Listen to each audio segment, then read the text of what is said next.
राजस्थान में चुनाव की तारीखों की घोषणा करने के साथ ही सत्ताधारी पार्टी और विपक्ष में हलचल तेज हो गई है। राजस्थान की सियासत पर राज करने की बात की जाए तो बारी बारी से दोनों पार्टियां सत्ता में आती रही हैं और हर 5 साल में सरकार में परिवर्तन हुआ है। इस बार विधानसभा चुनाव में मतदान करने के लिए 25 नवंबर का दिन चुना गया है और 3 दिसंबर को चुनाव परिणाम सामने आएंगे। लेकिन सत्ता तक पहुंचने के लिए राह इतनी भी आसान नहीं है, क्योंकि राजस्थान की जनता सत्ता परिवर्तन के मूड में रहती है।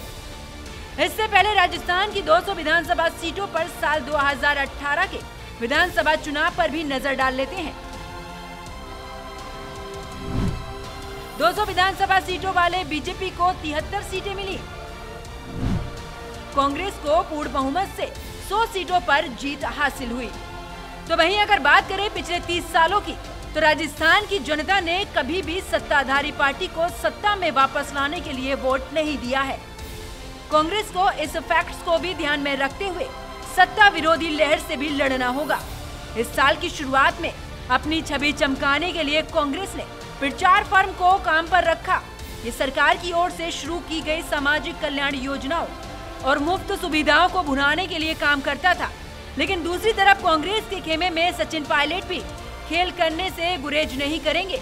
ऐसे में कांग्रेस के सामने दिक्कत हो सकती है। सचिन पायलट की गहलोत के हाथों मुख्यमंत्री पद गंवाने को लेकर नाराजगी पहले ही दिन से स्पष्ट थी।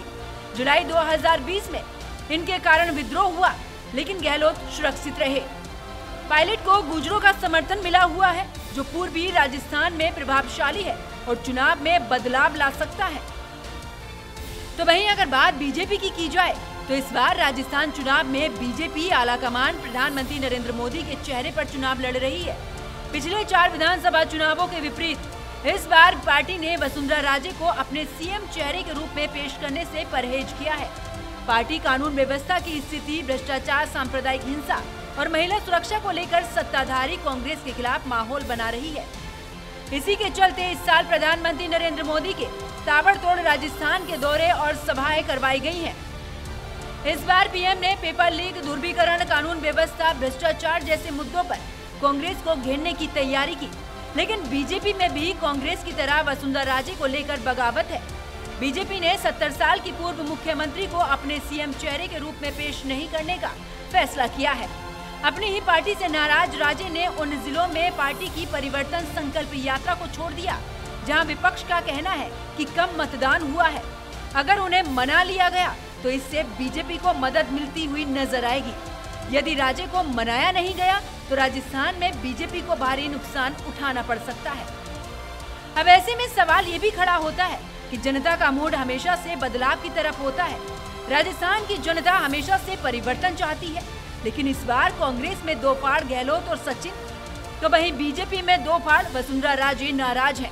पीएम मोदी के चेहरे पर बीजेपी मैदान में है। ऐसे में पैच भी काफी फंसा हुआ नजर आ रहा है। Bureau report, AMB network.